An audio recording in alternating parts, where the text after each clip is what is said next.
Dante Cavalcanti estava percorrendo o trecho mais escuro da estrada vicinal quando os faróis da sua caminhonete alcançaram algo que não deveria estar ali.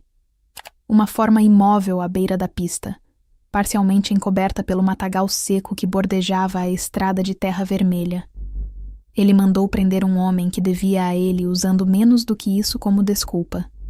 Mas em vez de seguir em frente e deixar outra pessoa resolver o problema, o chefe mais temido do sertão baiano desacelerou, desceu do veículo e fez algo que nenhum dos seus homens esperaria jamais. Ele caminhou até ela. E o que ele fez a seguir mudou tudo. Se essa história já está te prendendo, fica até o final, porque ainda não viu nada. A terra da Bahia tem 2 rostos para quem vive dentro dos seus limites. O primeiro rosto é o que aparece de dia, quando o sol castiga o asfalto da BR-116 e os caminhões rasgam o horizonte carregando soja, algodão e gado. É o rosto das feiras livres que tomam as ruas de Feira de Santana desde a madrugada, do cheiro de couro curtido misturado com quentão de gengibre, das mulheres gritando o preço do quiabo e do caju. É a Bahia que aparece nos cartazes de turismo, aquela que promete fartura para quem trabalha duro, invisibilidade para quem mantém a cabeça baixa e uma espécie de paz tosca para quem não faz perguntas. O segundo rosto é o que Dante Cavalcanti conhecia como poucos. Era o silêncio pesado que caía sobre as vielas depois da meia-noite, quando os comerciantes fechavam as grades, e as ruas pertenciam a quem vivia sob leis que nenhum juiz havia assinado. Era nas estradas vicinais de barro vermelho, onde o pó cobria pneus sem que ninguém perguntasse de onde vinham, onde carga trocava de dono sem nota fiscal, onde dívidas eram cobradas com o peso de um olhar e nunca com palavras. Era no calor que não arrefecia nem depois das 10 da noite, aquele ar abafado e parado que sufocava gritos e apagava rastros, tornando o breu do sertão cúmplice da violência que nele acontecia. Essa era a Bahia que não aparecia em postal nenhum. A Bahia dos territórios, das hierarquias invisíveis, das mensagens entregues através de ossos quebrados e corpos abandonados como avisos em meio ao capim. E foi esse segundo rosto que capturou a atenção de Dante naquela noite. Dante Cavalcanti era um homem talhado para o controle. Com 38 anos, ele media quase 1,90 m, com uma estrutura física densa e poderosa que se movia com uma precisão deliberada, nunca apressada, nunca hesitante. O cabelo negro e curto estava sempre bem aparado, emoldurando um rosto de traços duros e olhos escuros que avaliavam qualquer situação em frações de segundo, separando ameaças de oportunidades com a frieza de quem praticou esse olhar desde os 16 anos. A tinta subia pelo antebraço esquerdo, tatuagens trabalhadas que contavam histórias para quem soubesse ler. Ele usava uma camisa de linho branca, as mangas dobradas até o cotovelo, aberta no colarinho num desafio casual ao calor de 32 graus que a noite recusava abaixar. As mãos carregavam anéis grossos que capturavam o reflexo fraco das estrelas, símbolos de poder, não de vaidade. Era um homem que raramente precisava levantar a voz, porque as pessoas entendiam o que o silêncio dele significava. Naquela noite, ele não deveria estar ali pessoalmente. Tinha soldados para isso, homens cujo trabalho era resolver perturbações, cobrar dívidas e garantir que a engrenagem do seu império continuasse girando sem barulho. Mas alguma coisa no estômago dele tinha dito que a noite não estava limpa. Uma entrega atrasada de um dos seus galpões na região de Tanquinho. Silêncio no rádio de uma equipe que sempre dava satisfação. Pequenas coisas que sussurravam de problemas maiores. E Dante havia aprendido faz tempo que problemas pequenos ignorados viravam erros fatais. Então ele saiu sozinho, pela estrada de terra que cortava o matagal entre 2 dos seus territórios. O calor da noite grudando na pele como uma segunda camisa. O cheiro de poeira seca e palha queimada impregnando o ar. Ele estava a uns 4 quilômetros do complexo de galpões, avançando com propósito, quando os faróis da caminhonete alcançaram aquela forma à beira da estrada. De longe, era apenas uma mancha escura contra o barro vermelho. Mas conforme ele reduziu a velocidade e a luz se abriu, os detalhes foram emergindo, e a mandíbula dele fechou com força. Uma mulher jovem estava jogada na margem da estrada de terra, meio encoberta pelo mato baixo da caatinga. Ela usava um uniforme simples, Aquele tipo com avental e logo bordado. O tipo de roupa que fazia uma pessoa se tornar invisível em qualquer ambiente de trabalho. As mãos dela estavam amarradas atrás do corpo com corda grossa, do tipo que ele mesmo usava nos galpões para amarrar fardos. Havia sangue seco descendo da têmpora até o queixo. Os joelhos estavam arranhados e abertos, visíveis através da calça rasgada. O cabelo castanho estava desgrenhado, colado de suor e pó vermelho. Ela não se mexia.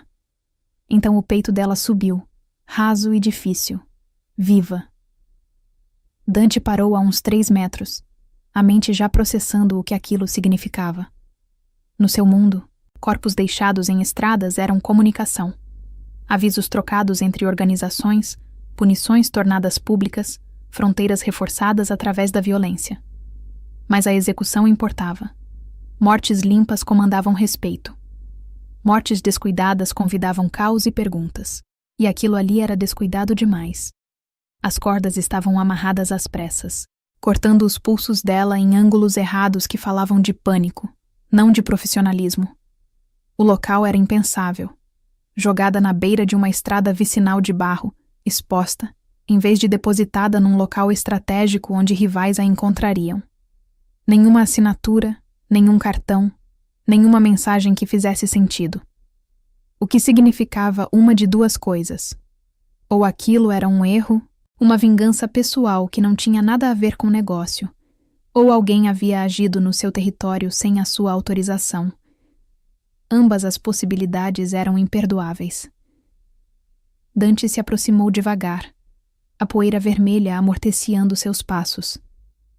Quando a sombra dele cobriu o rosto dela, os olhos da mulher se abriram de repente, arregalados, vidrados pelo choque e pela desidratação severa, mas conscientes o suficiente para registrar terror puro.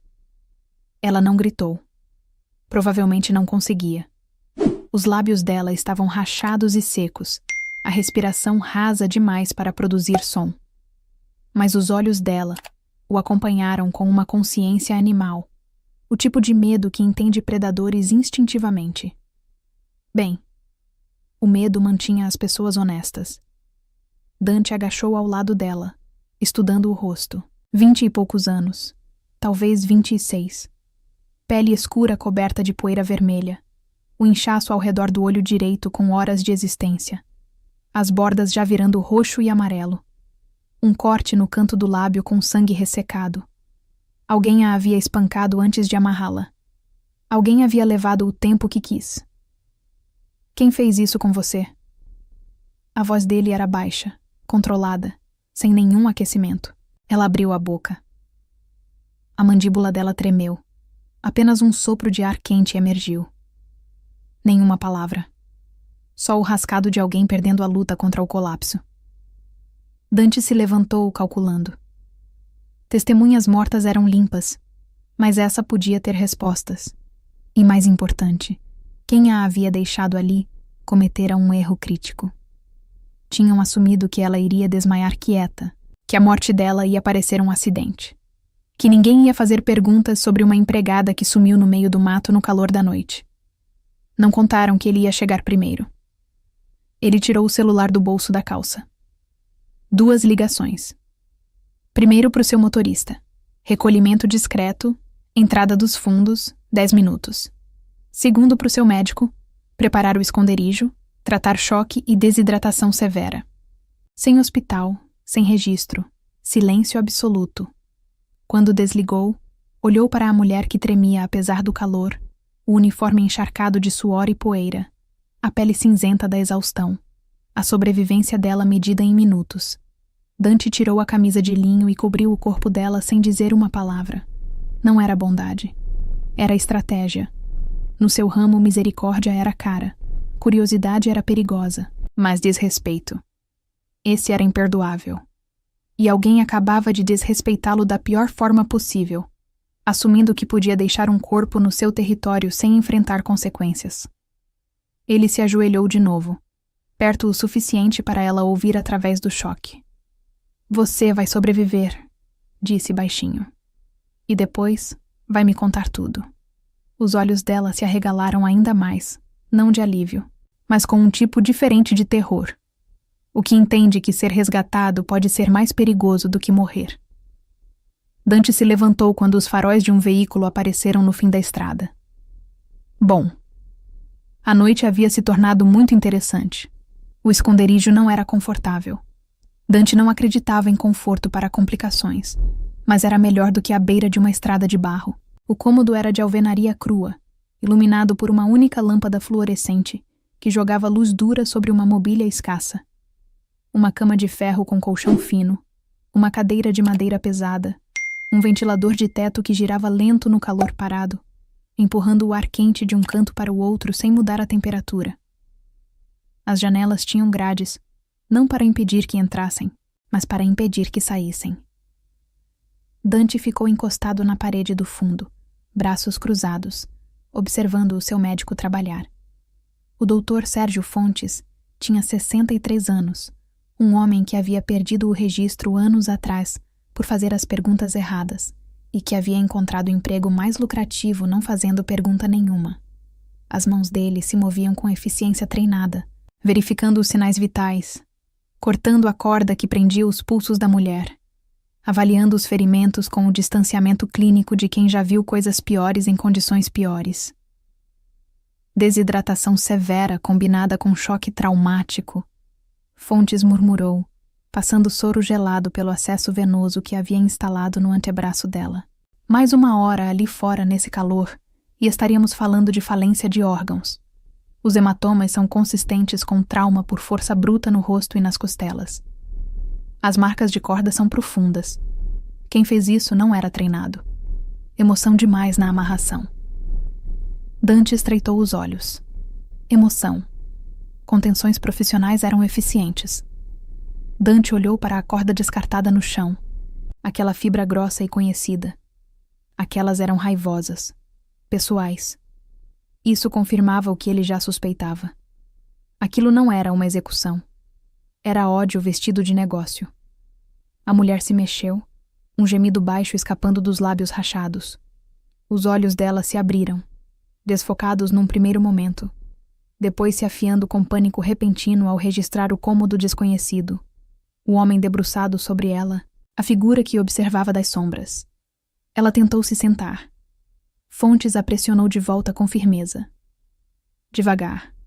Você ainda está em choque. A respiração dela acelerou, o peito subindo e descendo sob o lençol fino.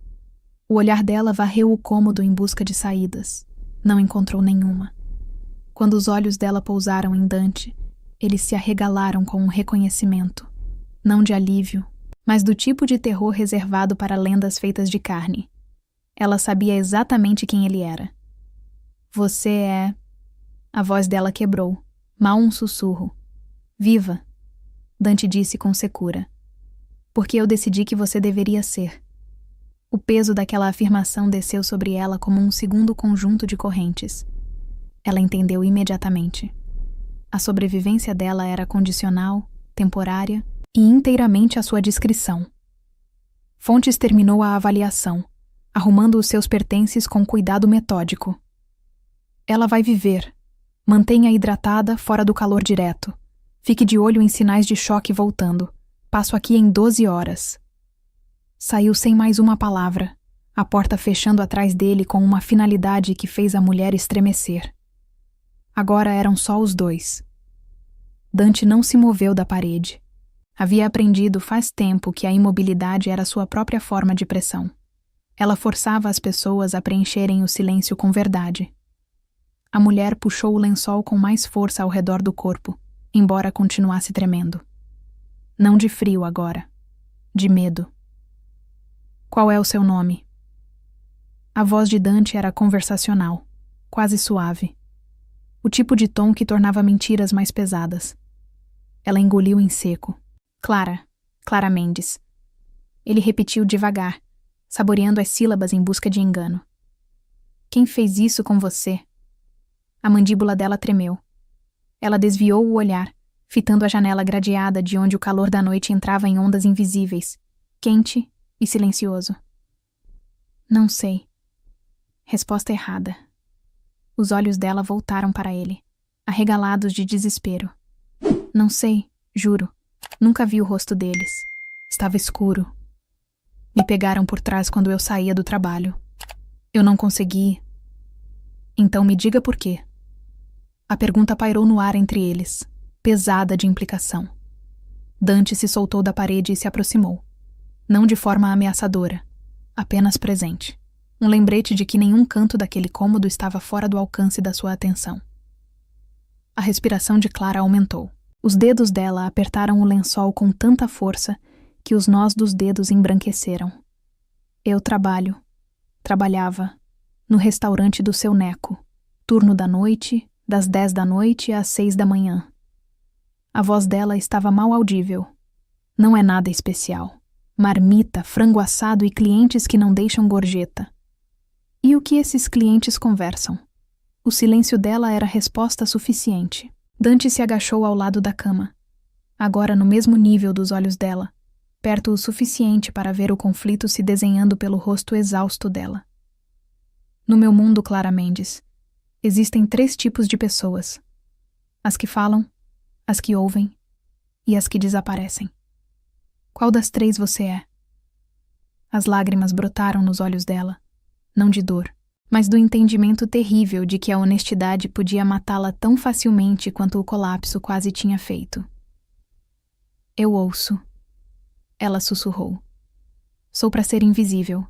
Reabasteço o copo, limpo a mesa, não escuto nada. Mas eles falam assim mesmo, como se eu fosse parte da mobília. Quem fala? Caminhoneiros, cobradores, homens de roupa cara demais para um restaurante de beira de estrada. Ela parou, o medo estrangulando as palavras. Rotas. Dante completou por ela. Números. Nomes. Ela assentiu miseravelmente. Dante ficou de pé, processando. Na sua organização, ouvidos soltos eram uma condição terminal. Mas empregadas, faxineiros, entregadores. Esses eram ruído de fundo. Infraestrutura invisível. Ninguém lhes dava detalhes operacionais de propósito. O que significava que Clara Mendes simplesmente havia estado presente. Lugar errado, hora errada, ouvidos errados. Você contou para alguém o que ouviu? Não. A palavra saiu desesperada, fervorosa. Juro que não sou idiota. Sei o que acontece com pessoas que falam. Fiquei quieta, abaixei a cabeça. Não. Então por que você ainda está respirando? A pergunta a paralisou. Dante observou o entendimento raiar pelo rosto dela. A lógica terrível da sobrevivência. Porque alguém percebeu de qualquer jeito.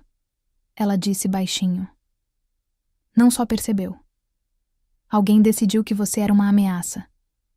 Alguém pulou os canais corretos, ignorou a autorização e resolveu você pessoalmente. Dante pegou a corda descartada do chão, segurando-a no ar. Reconhece isso. Clara encarou a fibra grossa e escura, confusão passando pelo rosto. Deveria? É dos meus galpões, identificada, rastreada, registrada. Ele a deixou cair de volta. Quem te amarrou usou os meus próprios materiais para te deixar largar na minha estrada. A implicação caiu sobre ela como água gelada apesar do calor. Aquilo não era só sobre o que ela havia ouvido. Era sobre alguém dentro da organização de Dante, agindo sem permissão. A voz de Clara ficou mal audível. O que isso significa? A expressão de Dante endureceu em algo mais frio do que qualquer noite do sertão. Significa que alguém acabou de declarar guerra, e você é a única testemunha. Clara não dormiu naquela primeira noite. Como poderia? Cada vez que fechava os olhos, sentia a corda cortando os pulsos, o calor brutal do barro contra o rosto, a certeza de que ia morrer sozinha na beira de uma estrada, enquanto o mundo inteiro passava por ela sem parar. E agora estava ali, viva, mas presa num cômodo que parecia mais caixão do que salvação.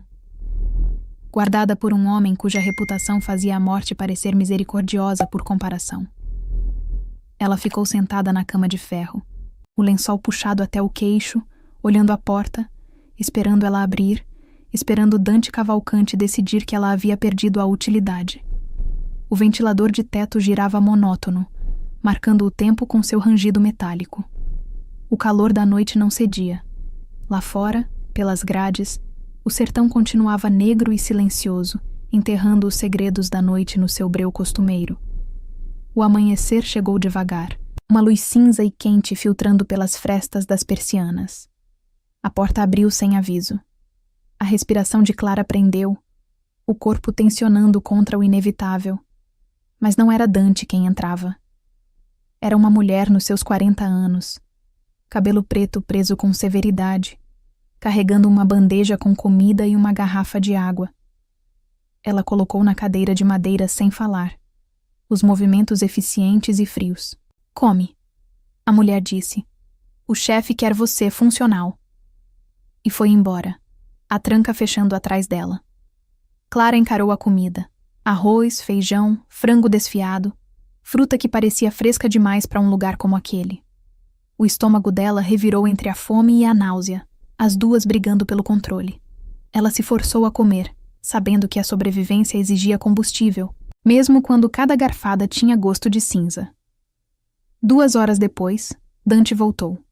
Entrou do mesmo jeito que havia saído, em silêncio, deliberado, ocupando cada centímetro do espaço, como se o tivesse construído para si.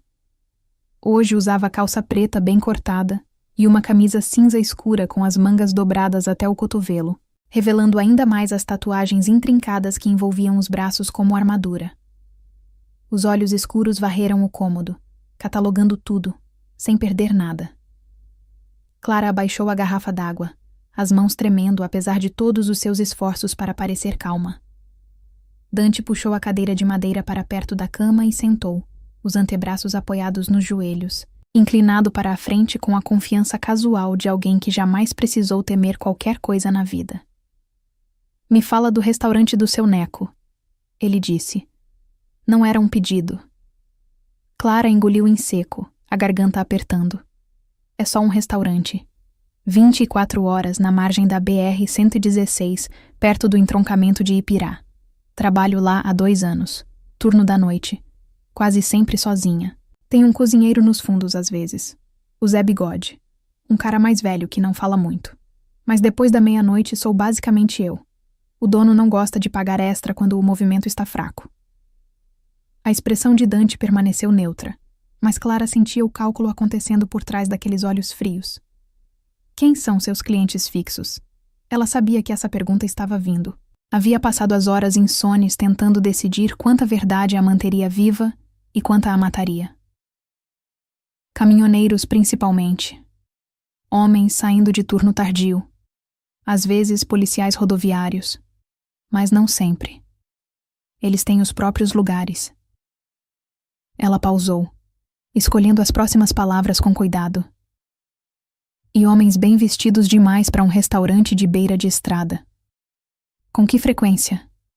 2, 3 vezes por semana. Sempre entre 2 e 4 da manhã. Os mesmos rostos? Clara balançou a cabeça. Rostos diferentes, mas a mesma energia. Não vem para comer. Vem para falar onde ninguém está ouvindo. Exceto você estava ouvindo. Eu não estava tentando. As palavras saíram defensivas, desesperadas. Estava fazendo meu trabalho, reabastecendo o copo, limpando a mesa, mas eles falavam assim mesmo, como se eu não estivesse ali, como se empregada de restaurante fosse invisível. A mandíbula de Dante endureceu quase imperceptivelmente. O que eles falavam? Era o momento, o precipício. Clara sabia que o que dissesse a seguir determinaria se ela saía daquele cômodo caminhando ou desaparecia no tipo de silêncio que engolia pessoas inteiras. Ela respirou fundo. Instável. Rotas. Cronogramas de entrega. Números que não faziam sentido. Grandes demais para suprimento de restaurante. Específicos demais para conversa casual. E nomes. Que nomes? A voz de Clara baixou para um sussurro, como se falar alto pudesse invocar fantasmas. Moretti, Castellano, um cara que eles chamavam de paulista. Ela hesitou, o medo estrangulando a garganta. E... A voz de Dante ficou perigosamente suave. O meu. Ela assentiu miseravelmente. Mencionaram você. Disseram que as coisas precisavam ficar fora do radar de Cavalcante, que cortariam toda a operação se você soubesse. A temperatura do cômodo pareceu cair 10 graus apesar do calor. Dante recostou devagar, a expressão se deslocando de neutra para algo muito mais perigoso. Não raiva, mas cálculo frio. O olhar de um homem que acabou de confirmar uma suspeita e já está planejando as consequências. Quanto tempo? Ele perguntou. 3 meses, talvez 4. Eu não estava contando. Não achei que... Não achou que importasse. Dante completou a frase com precisão brutal.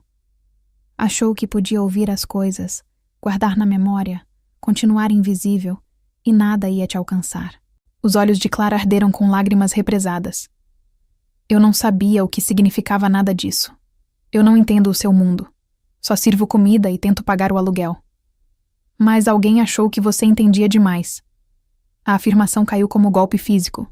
Clara puxou os joelhos até o peito, se tornando menor, como se pudesse desaparecer dentro do lençol e desfazer as últimas 72 horas da sua vida. Nunca contei pra ninguém, ela disse de novo, a voz se quebrando. Nem pra minha colega de quarto, nem pras minhas amigas. Fiquei quieta porque não sou idiota. Sei o que acontece com pessoas que falam nessa região. Dante a estudou com intensidade ilegível. Então por que você ainda está viva? Clara encarou ele, exaustão e terror brigando na expressão. Me diz você. Foi você que me tirou da estrada. Por um longo momento, o silêncio se estendeu entre os dois, não confortável, mas carregado de implicações que nenhum dos dois queria verbalizar. Finalmente Dante se levantou. Alguém na minha organização ouviu as mesmas conversas que você. Alguém percebeu que você era um risco e decidiu resolver em silêncio. Desmaiar de exaustão e calor à beira de uma estrada. Caso encerrado. Mais um acidente trágico numa região cheia deles. Mas você me encontrou. Mas eu te encontrei. Ele foi em direção à porta, então pausou, olhando para trás. O que significa que quem tentou te matar agora sabe que você está sob a minha proteção. Isso te torna valiosa. E perigosa. A voz de Clara mal saiu. O que acontece comigo agora? A mão de Dante pousou na maçaneta. Depende de se os homens que te deixaram para morrer decidem terminar o serviço. A tranca fechou atrás dele. Clara puxou o lençol mais perto e finalmente deixou as lágrimas virem. O escritório de Dante era um estudo em poder controlado. Localizado no 3º andar de uma empresa de logística legítima na periferia de Feira de Santana, o espaço equilibrava respeitabilidade e intimidação. Móveis de madeira escura, cadeiras de couro, paredes forradas de arquivos que na verdade eram registros. Uma janela única, com vista para o pátio de galpões abaixo. Seu reino, traduzido em concreto, metal e sombra. Mas naquela noite, a ordem usual parecia corrompida. Dante ficou de pé junto à janela, as mãos entrelaçadas atrás das costas, encarando o calor que subia do asfalto em ondas fracas de luz, o sertão quieto lá fora pulsando com uma tensão que ele podia sentir na nuca. Atrás dele, 3 homens esperavam em silêncio tenso. Eles eram seu círculo interno, aqueles que sabiam onde os corpos foram enterrados porque ajudaram a cavar as covas. Me fala sobre a corda, Dante disse sem se virar. Marcos, seu gerente de logística, se mexeu desconfortavelmente. 45 anos, corpo de lutador amolecido pelo tempo, com uma energia nervosa que nunca se assentava completamente. É estoque padrão. Usamos para amarrar fardos, construção, operações gerais de galpão. Aquele tipo específico, ele consultou o tablet nas mãos. Chega do fornecedor em lotes de 48 rolos. E quantos estão sem contabilidade? O silêncio se estendeu longo demais. Dante se virou devagar, os olhos escuros pousando sobre Marcos com o peso de uma guilhotina. Fiz uma pergunta. A garganta de Marcos trabalhou ao engolir. 2 rolos faltando no galpão leste, registrado há 3 semanas. 2 rolos. Dante deixou o número pairar no ar. E você está me dizendo isso agora? Não pareceu significativo. Assumimos avariado, extraviado, baixamos no inventário. Assumiram? A voz de Dante baixou para algo mais frio do que qualquer noite do sertão. Na minha organização, suposição é como pessoas morrem. Os outros 2 homens, ambos mais jovens, ambos entendendo que o silêncio era a sobrevivência, permaneceram perfeitamente imóveis. Dante foi até a mesa, abrindo o sistema de monitoramento no notebook. Galpão Leste. Me mostra os registros de acesso do último mês. Os dedos de Marcos tremeram levemente ao navegar no sistema.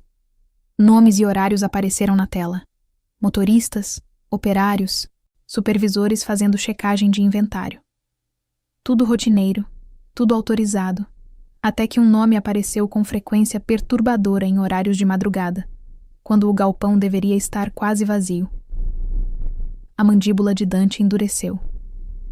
Me explica por que Fábio Rios esteve naquele galpão 14 vezes entre meia-noite e 4 da manhã nas últimas 3 semanas.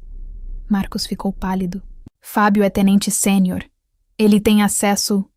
Pra quê? Fazer compras de corda de madrugada? A voz de Dante cortou como faca. Fábio cuida de cobranças e execução. Não tem nenhuma razão operacional para estar em galpão de inventário às 3 da manhã. Um dos homens mais jovens, Rodrigo, de olhos afiados e ambição calculada, falou com cuidado.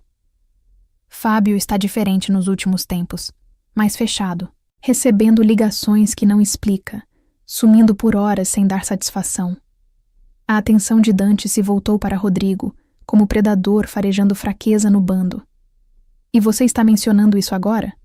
Rodrigo sustentou o olhar com firmeza, entendendo que a hesitação seria interpretada como cumplicidade. Comecei a notar só na semana passada. Pensei em te trazer isso antes de fazer a acusação. Queria ter certeza. Cautela é sabedoria. Silêncio é sentença. Dante fechou o notebook com calma deliberada. Onde está Fábio agora? Fazendo cobranças na região de Serrinha. Marcos respondeu rapidamente. Previsto de volta às 21 horas. Dante olhou o relógio. 19h10. Menos de 2 horas. Dante foi até o armário trancado atrás da mesa, tirando um celular descartável e um caderno de couro preto, o tipo que continha informações sensíveis demais para armazenamento digital. Ele folheou as anotações manuscritas, cruzando datas e localizações. Fábio Rios, 31 anos, na organização há 6 anos, havia subido de segurança de rua a tenente através de lealdade, competência e violência controlada. Solteiro, sem filhos, mas com um apartamento em Feira de Santana que custava mais do que seu salário declarado podia justificar. Um homem que entendia o sistema. Um homem que deveria saber melhor do que quebrá-lo. O dedo de Dante parou numa anotação de 5 semanas atrás. Fábio. Gastos fora do padrão. Moto nova, corrente de ouro. Explicou como bônus de serviço. Verificar. Ele havia anotado para acompanhar e depois esqueceu. Descuido pequeno. Erro fatal. Puxa os dados financeiros do Fábio. Dante ordenou. Tudo. Contas, transferências, depósitos em dinheiro, movimentações de bens. Quero saber se ele está gastando dinheiro de herança ou se alguém está pagando ele. Marcos assentiu, já tirando o celular para fazer as ligações. Dante voltou para a janela, a mente trabalhando pelas possibilidades como um jogador de xadrez, calculando movimentos e contramovimentos. Se Fábio estava operando uma atividade paralela, ele não estava fazendo isso sozinho. Aquele tipo de estrutura exigia infraestrutura, armazenamento, distribuição, proteção, compradores. Exigia uma rede, o que significava que a podridão ia mais fundo do que um único tenente ambicioso. O restaurante, Dante disse de repente. O restaurante do seu Neco, na BR-116 em direção a Ipirá. Puxa os nossos registros. Usamos aquele ponto? Rodrigo verificou no próprio celular, rolando por arquivos criptografados. Está listado como ponto de coleta para frentes de distribuição da região. Depósito de caixa de baixo nível. Encontro ocasional. Nada significativo.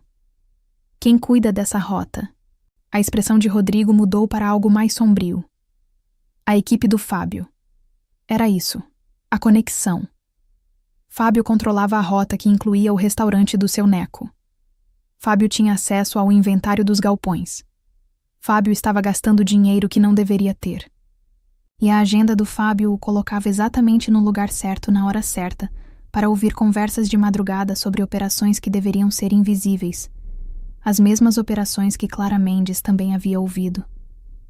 As mãos de Dante fecharam em punhos atrás das costas. O insulto era em camadas. Não só a operação não autorizada, mas o descuido dela. Deixar uma testemunha viva tempo suficiente para ouvir. Decidir eliminá-la sem procedimento correto. Usar os próprios materiais de Dante para fazer isso. Fábio não tinha só traído a organização. Ele a havia desrespeitado. Quando o Fábio chegar hoje à noite, Dante disse quietamente: "Traz ele pro porão. Diz que preciso discutir as metas de cobrança. Mantenha casual, sem alarme." Marcos e Rodrigo trocaram olhares, ambos entendendo exatamente o que porão significava. "E a mulher?" Marcos perguntou com cuidado. "Clara Mendes. O que fazemos com ela?" Dante se virou da janela, a expressão talhada em gelo. "Ela fica viva e guardada, sem contato com ninguém. Se Fábio estava disposto a matá-la uma vez, vai tentar de novo no momento em que souber que ela sobreviveu. E se o Fábio falar, se ele tentar?" "O Fábio não vai falar."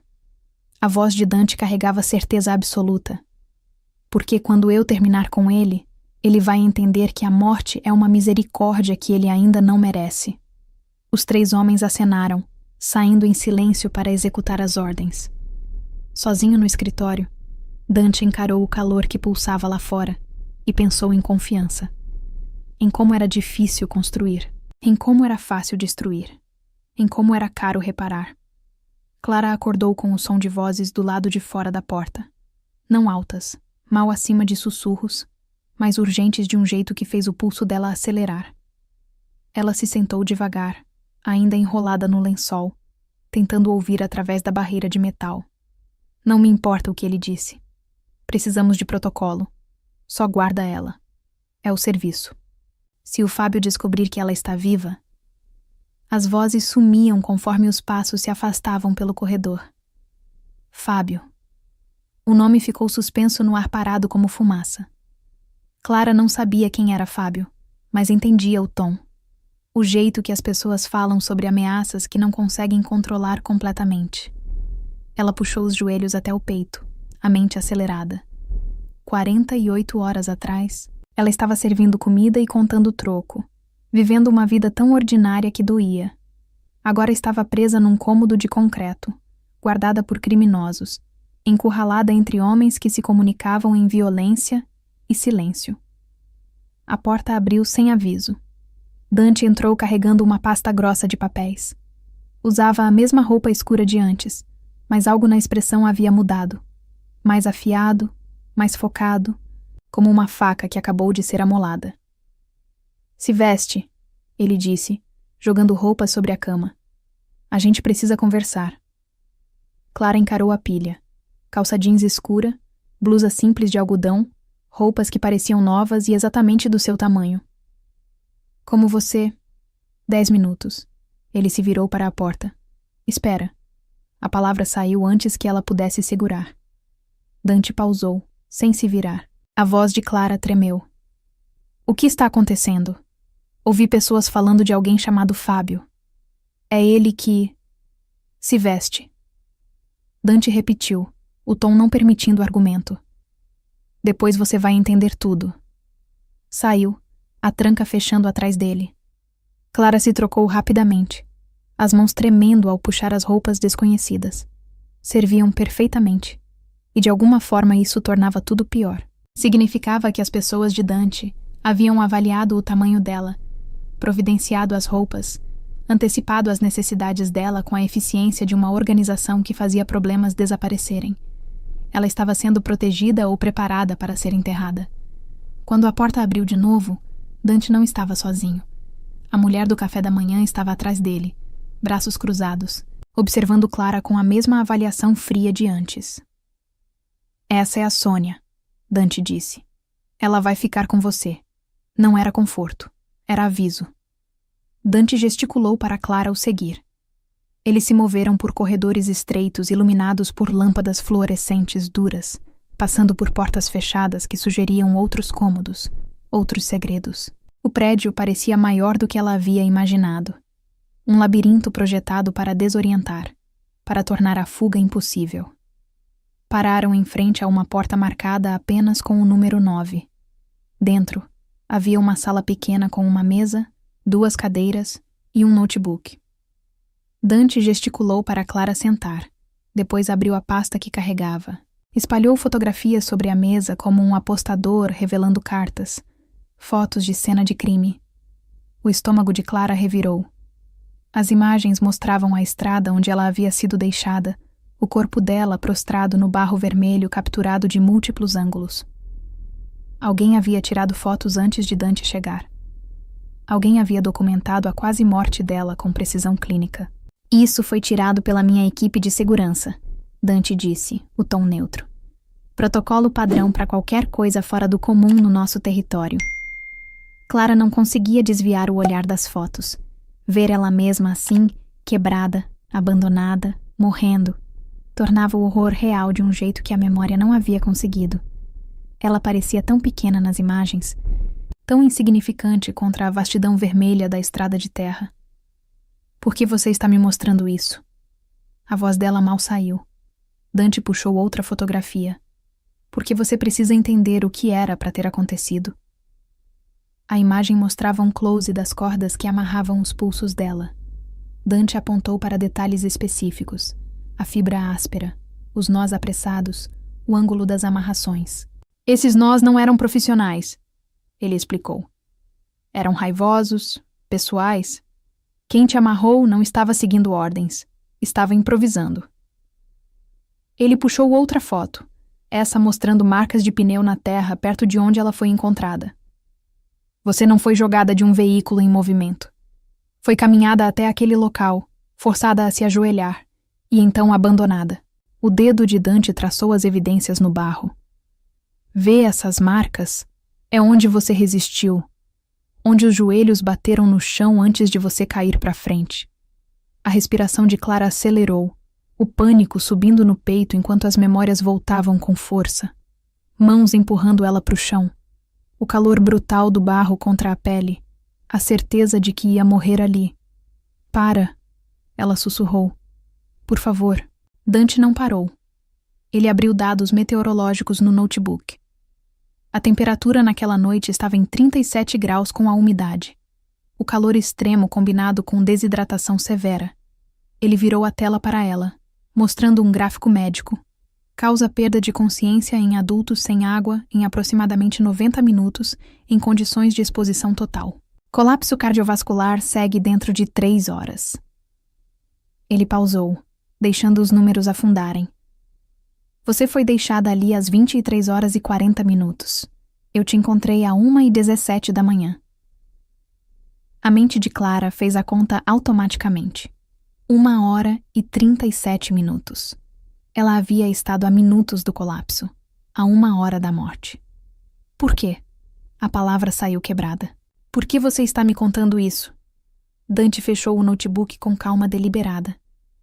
Porque você precisa entender que isso não foi uma execução rápida. Não foi uma bala ou uma faca projetada para acabar com você de forma eficiente. Os olhos escuros dele travaram nos dela com uma intensidade desconfortável. Isso foi pensado para parecer um acidente. Uma empregada que saiu do trabalho ficou desorientada com o calor, entrou na estrada errada e colapsou. As implicações caíram sobre Clara como balde de água fria apesar do calor. Sem corpo, sem crime, sem investigação. Exatamente. Você ia desaparecer quietinha. Mais uma estatística numa região que para de se importar depois da primeira semana. As mãos de Clara tremeram sobre a mesa. Mas alguém ia notar que eu sumisse. Minha colega de quarto, meu patrão.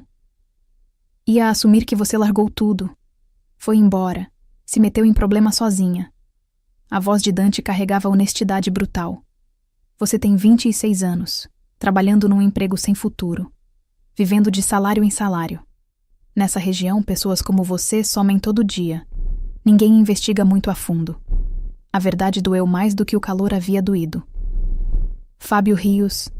Dante continuou. Escolheu esse método deliberadamente.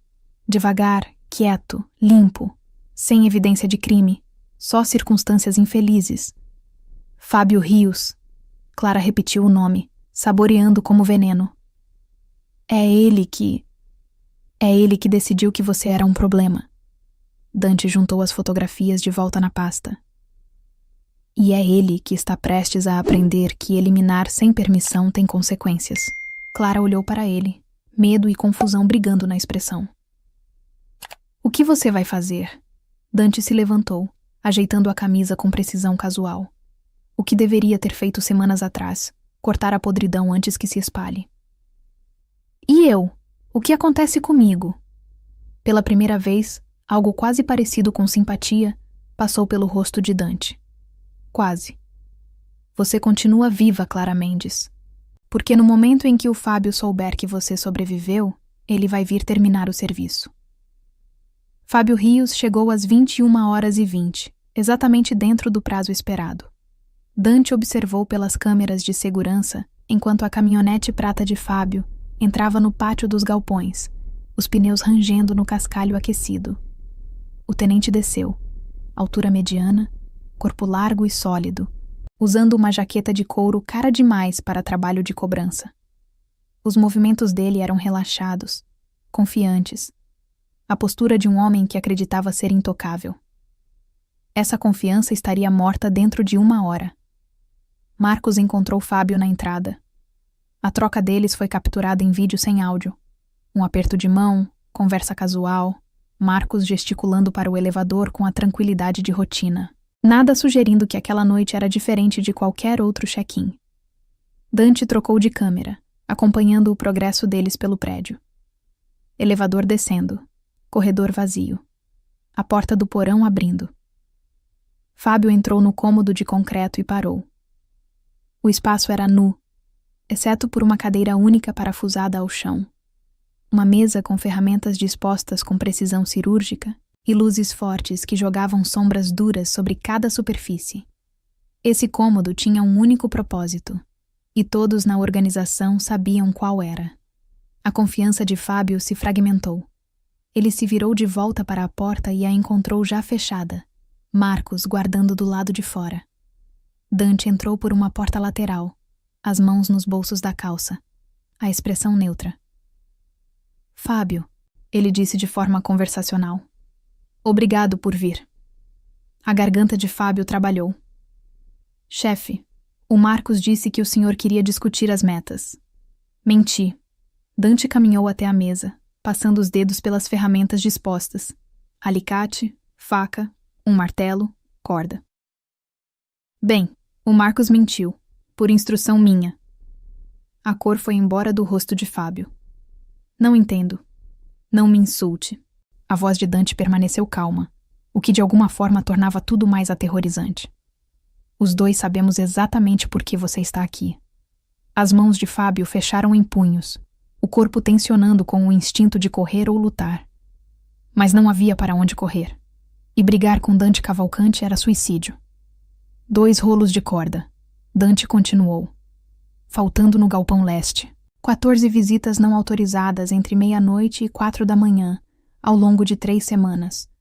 Renda inexplicada de R$72 mil nos últimos 2 meses.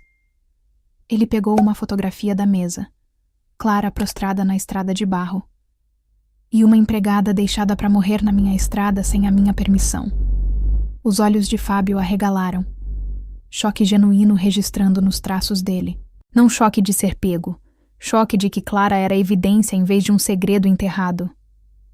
Ela está morta, Fábio disse rápido demais. Verifiquei os relatórios. Nenhum corpo recuperado. Presumido. Presumido errado.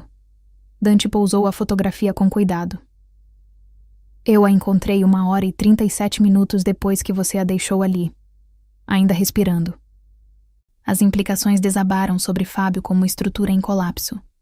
A respiração dele acelerou, suor brotando na testa apesar do ventilador que girava no canto.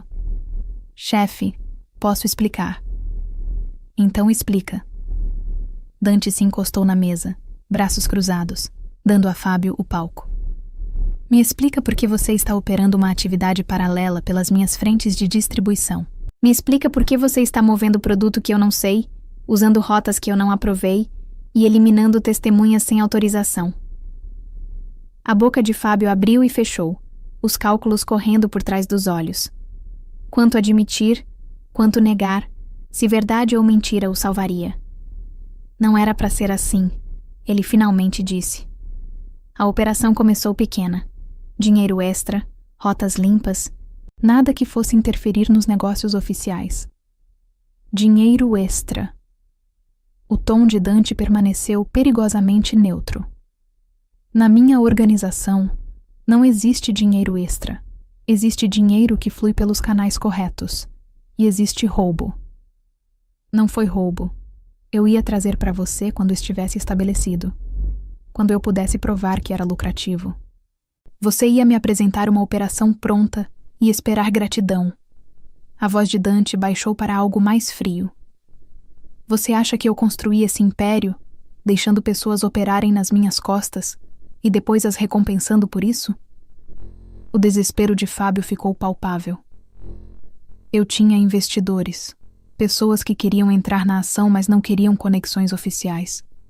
Achei que podia expandir o alcance. Trazer novas fontes de receita. Quem? A palavra cortou como faca.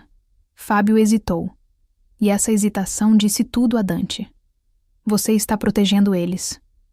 Dante se soltou da mesa, se aproximando. Esses investidores que queriam acesso não oficial ao meu território. Você tem mais medo deles do que de mim. Eles não são homens de negócio, pessoas legítimas que... Me dá os nomes, Fábio. Aqui preciso pausar por um segundo porque essa história está me deixando sem fôlego. E aposto que você também está colado na tela agora. Se você ainda não está inscrito nesse canal, esse é o momento. Aperta o botão vermelho ali embaixo agora mesmo, porque toda semana a gente lança histórias tão intensas quanto essa. E você não vai querer perder a continuação. E me conta nos comentários. Se você fosse Clara, você diria os nomes que ouviu ou ficaria em silêncio para se proteger? Quero saber o que você faria no lugar dela. Não posso. Eles me matam se... A mão de Dante disparou, agarrando o pescoço de Fábio com eficiência brutal e repentina. Não estrangulando, apenas segurando. Um lembrete de como o controle podia mudar em fração de segundo. Você acha que eles vão te matar? A voz de Dante era mal um sussurro. Você acha que o que eles vão fazer é pior do que o que acontece com pessoas que me traem? Fábio engasgou, o instinto de sobrevivência finalmente quebrando o que restava da lealdade a quem quer que fossem aqueles investidores. Moretti, ele disse, a voz sufocada. O sobrinho do Castelano e um cara de Recife que eles chamam de paulista. Dante soltou o pescoço dele. Fábio afundou na cadeira, tossindo, as mãos tremendo sobre os joelhos. Dante ficou de pé em silêncio por um longo momento, processando os nomes. Moretti. O sobrinho do Castelano estava tentando expandir o território usando um tenente comprado de dentro da organização. O paulista, nome suficiente por enquanto para rastrear. E os três juntos haviam escolhido Fábio Rios como porta de entrada porque ele era ambicioso, estava endividado e acreditava ser esperto o suficiente para não ser pego. Nenhum deles havia contado que Dante encontraria Clara Mendes antes que ela silenciasse de vez. Os três acharam que podiam usar o meu território como atalho, Dante disse quietamente, mais para si mesmo do que para Fábio. Acharam que um tenente corrupto era suficiente para segurar a operação. Ele se virou para Fábio com aquele olhar que as pessoas descreviam depois em voz baixa, quando achavam que ninguém estava ouvindo. Você tem família em Caetité? Não era pergunta. Sua mãe ainda mora lá? Sua irmã tem 2 filhos? Fábio empalideceu de forma diferente desta vez. Não com medo pela própria pele, mas com o terror específico de quem entende que a conversa agora inclui pessoas inocentes. Chefe. Não toco em família, Dante disse com firmeza. Nunca mexi. Nunca vou mexer. Mas você vai precisar entender que, Se sair desse cômodo com qualquer ideia de aviso, de fuga, de proteção por parte dos seus investidores, não tem canto do Nordeste que seja distante o suficiente. Fábio assentiu em silêncio, o pânico drenando para uma aceitação cinzenta e resignada. Dante se virou para a câmera no canto superior do cômodo, um único gesto com 2 dedos. Marcos abriu a porta 30 segundos depois. Leva ele para a sala 4. Mantenha acordado. Eu volto em 1 hora. Dante saiu pelo mesmo corredor por onde havia entrado, subiu as escadas até o 3º andar e foi até a janela do escritório. Lá fora, Feira de Santana pulsava com uma vida noturna que nunca parava. Carros na avenida, música vazando de algum bar distante, o zumbido constante de uma cidade que não dormia. O seu reino. E alguém havia tentado recortar um pedaço dele sem pedir licença. Dante tirou o celular descartável do bolso e discou um número que sabia de memória. A ligação foi atendida no 2º toque. Preciso de informações sobre um contato de Recife, ele disse sem preâmbulo. Eles chamam de Paulista. Quero o nome completo, endereço, associações. 4 horas. Desligou antes que pudessem responder. Não havia urgência no gesto, só a certeza calma de alguém que sabia que seria obedecido. Clara ouviu passos no corredor às 2 da manhã e se preparou para o pior. Mas a porta não abriu. Os passos passaram e foram embora, e ela ficou deitada na cama de ferro encarando o teto de concreto. O ventilador girando seu ritmo lento acima dela. O calor da madrugada pesando sobre tudo como cobertor molhado. Sônia estava sentada na cadeira de madeira junto à porta, quieta, imóvel, uma sentinela que não se desculpava pela função que exercia. Clara havia tentado falar com ela 2 vezes. Na primeira, Sônia não respondeu. Na segunda, apenas balançou a cabeça devagar, sem nem levantar os olhos. Mensagem recebida. Às 3h30, a porta abriu. Não era Dante. Era Marcos, o homem de logística que Clara havia visto brevemente no corredor horas antes. Ele entrou sem olhar para ela. Foi direto até Sônia, e os dois trocaram palavras baixas demais para serem ouvidas. Sônia saiu. Marcos ficou. Ele também não falava. Clara começou a entender que o silêncio era uma linguagem naquele lugar, e que ela ainda não havia aprendido a lê-la. Dante apareceu ao amanhecer. Ele entrou no cômodo com uma xícara de café nas mãos, não para ela, para ele mesmo, e ficou de pé à beira da janela, encarando a luz cinza e quente que começava a raiar sobre o sertão. Pela primeira vez desde que Clara o havia encontrado, ele parecia levemente diferente. Não menos perigoso, mas menos contido, como se algumas horas da noite tivessem consumido parte da energia que ele normalmente guardava para aparências. O Fábio falou. Ele disse, sem se virar. Clara não respondeu, esperando. Os investidores dele são Moretti, o sobrinho do Castelano, e um contato de Recife. Dante bebeu o café devagar. Usaram o Fábio como entrada. 3 meses operando pelas minhas rotas, usando os meus galpões como ponto de passagem, lavando dinheiro pelas minhas frentes de distribuição.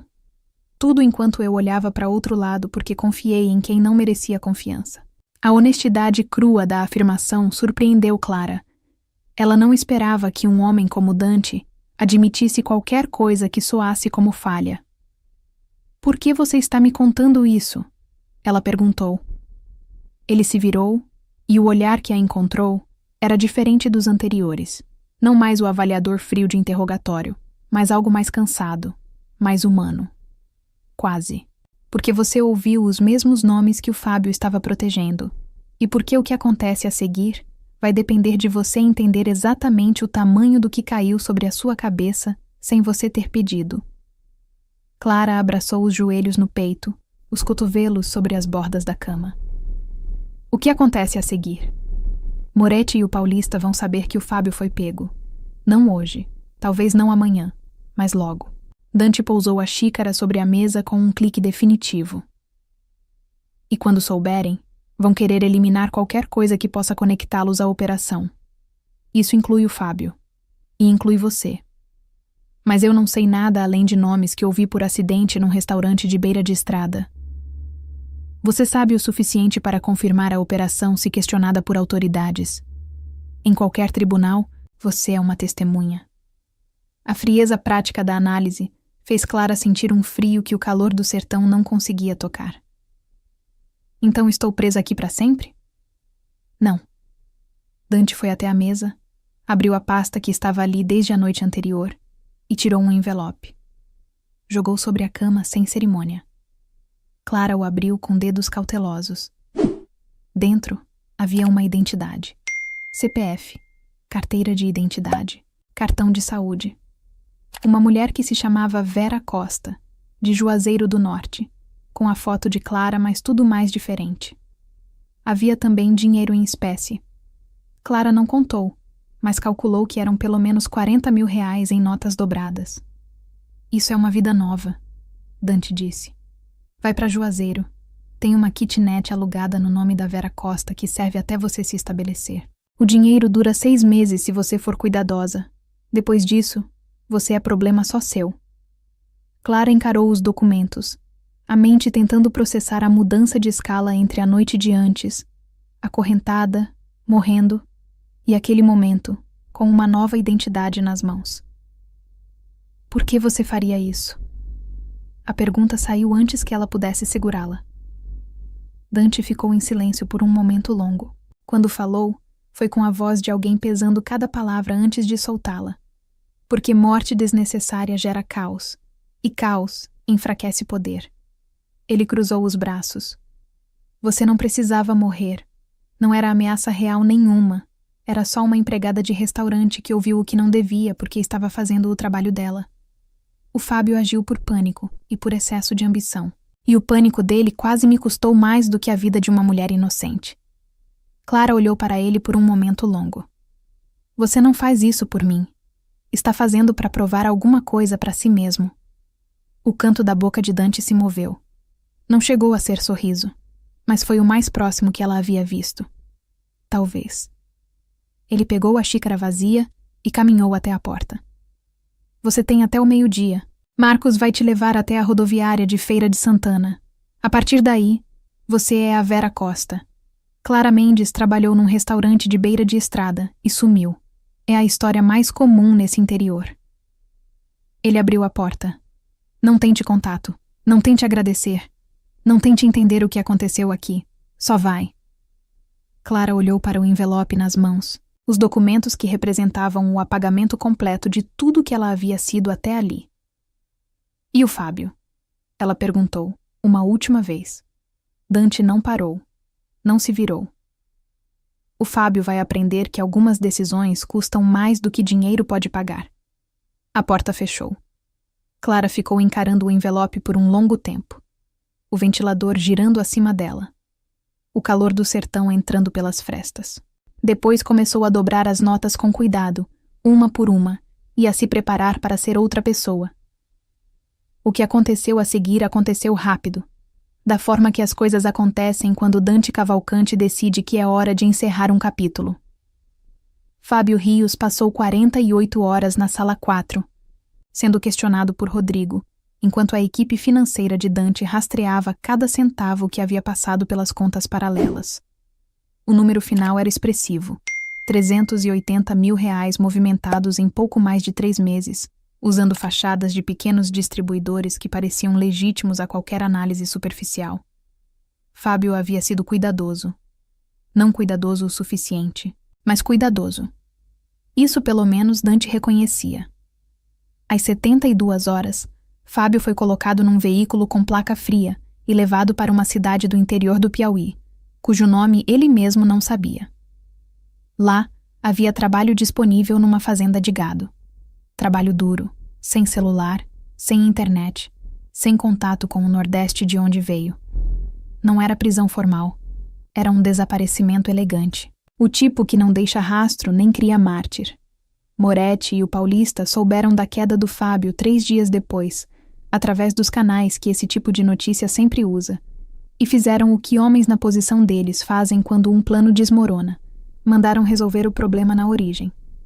2 homens chegaram em Feira de Santana numa quinta-feira de tarde, viajando de ônibus desde Recife, pagos em dinheiro vivo, sem conexão rastreável com nenhum dos mandantes. Profissionais competentes contratados para encerrar qualquer testemunha que ainda respirasse. Eles foram ao último endereço conhecido de Clara Mendes, uma república perto do restaurante onde ela trabalhava, e encontraram a colega de quarto dela, que confirmou sem saber o que confirmava. Clara havia sumido há dias, sem deixar recado. Os 2 homens verificaram o restaurante. Confirmaram com o dono que Clara havia largado o emprego sem explicação. Concluíram que o problema havia se resolvido sozinho e foram embora satisfeitos. Dante soube de cada passo deles em tempo real, através de uma rede de olhos espalhados pela cidade que funcionava sem barulho há anos. Ele os deixou verificar. Deixou a conclusão deles se assentar.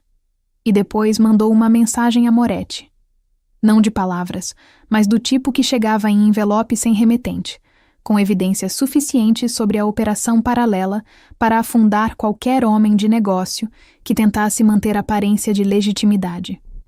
A resposta de Moretti chegou 5 dias depois, também sem palavras. Um depósito em conta fantasma que Dante conhecia como sendo usada para acertos entre organizações, o equivalente a um pedido formal de desculpas no idioma que aquele mundo entendia. O paulista de Recife demorou mais 2 dias, mas chegou à mesma conclusão. O sobrinho do castelano, que havia apostado num tenente corrupto como atalho para o território de Dante, havia aprendido que atalhos naquele sertão só existiam para quem os construiu. A operação paralela foi desativada sem estrondo, sem guerra aberta, sem sangue nas ruas que chamasse a atenção de autoridades ou de jornalistas curiosos. Exatamente como Dante havia projetado desde a noite em que encontrou Clara à beira da Estrada Vermelha. O silêncio havia voltado ao seu território, mas dessa vez era um silêncio diferente, mais limpo, mais honesto, o tipo que vem depois que a podridão é removida e o ar começa a circular de novo. Dante estava no escritório do 3º andar numa tarde de sexta-feira, quando Rodrigo entrou com um relatório de rotina e, quase como apêndice, uma informação que não estava no relatório. O ônibus para Juazeiro chegou sem problema na quinta-feira passada. Dante não levantou os olhos dos papéis. Não me interessa. Rodrigo assentiu e saiu sem mais comentários. Mas Dante ficou alguns segundos com a caneta parada sobre o documento, o olhar distante pela janela que dava para o pátio de galpões lá embaixo. Ele pensou em Clara Mendes. Não com afeto, não exatamente, mas com um reconhecimento específico que um homem sente quando uma situação se resolve da forma mais correta possível dentro de um mundo que raramente permite correção. Ela havia sido um problema que não havia pedido para ser problema. Uma trabalhadora que chegava cedo, ficava até tarde, enchia copos e limpava mesas e mantinha a cabeça abaixada, fazendo tudo certo numa cidade que punia as pessoas que faziam tudo certo, com a mesma indiferença com que punia as que faziam tudo errado. Ela havia ouvido o que não devia, porque ninguém a havia enxergado como pessoa suficientemente real para guardar segredo diante dela. E quase havia morrido por isso. Dante voltou os olhos para os papéis e retomou a caneta. A vida em Juazeiro do Norte como Vera Costa era problema de Clara. O seu problema era manter o território que havia construído ao longo de 15 anos, funcionando com a precisão de um relógio que ninguém via, mas todos dependiam para que o dia acontecesse. 3 semanas depois, num domingo de manhã, em que o sertão acordou com o sol já quente às 6 horas, Dante recebeu uma ligação de um número que não reconhecia. Atendeu porque era do código de Juazeiro. Não devia ligar, disse a voz do outro lado. A voz de Clara, mais firme do que ele havia escutado no cômodo de concreto, mais assentada. Eu sei. Não vou ligar de novo. Só queria que você soubesse que... Ela pausou por um momento. Que está tudo bem.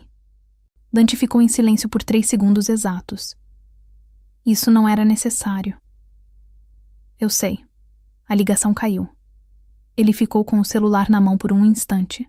Depois o guardou no bolso e desceu as escadas para o pátio, onde o dia de trabalho já havia começado. Nunca mencionou a ligação para ninguém. Não havia nada para mencionar. Uma mulher havia sobrevivido porque ele havia chegado primeiro, e porque havia decidido que a sobrevivência dela servia aos seus propósitos melhor do que a morte. Essa era a história completa, contada da forma mais honesta possível. Qualquer outra interpretação era sentimentalismo, e Dante Cavalcanti não tinha paciência para sentimentalismo. Pelo menos era o que ele dizia para si mesmo. Essa história termina aqui, mas o que ela deixa não é só suspense e adrenalina. Ela deixa uma pergunta que vale a pena carregar. O que você faria se fosse invisível para as pessoas erradas? Clara não escolheu ouvir. Você não escolheu saber.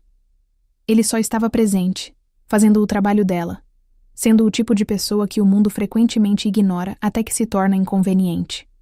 E ele quase pagou com a vida por isso. A realidade é que muita gente vive exatamente assim. Presente em lugares onde decisões importantes são tomadas, ouvindo conversas que não foram direcionadas a elas, existindo nos cantos que as pessoas poderosas não se dão ao trabalho de notar. A história de Clara é ficção, mas o esquecimento dela no início, a ideia de que ela poderia sumir sem que ninguém investigasse muito a fundo, esse é um espelho que a vida real sustenta com mais frequência do que deveria. E se você chegou até aqui, você não é o tipo de pessoa que fica no raso. Você gosta de história com camadas, com tensão, com personagens que carregam peso de verdade. Então esse canal foi feito para você. Aperta o botão de inscrição agora e ativa o sininho. Toda semana tem história nova aqui. E a gente está construindo uma comunidade de pessoas que amam narrativa de verdade, sem enrolação.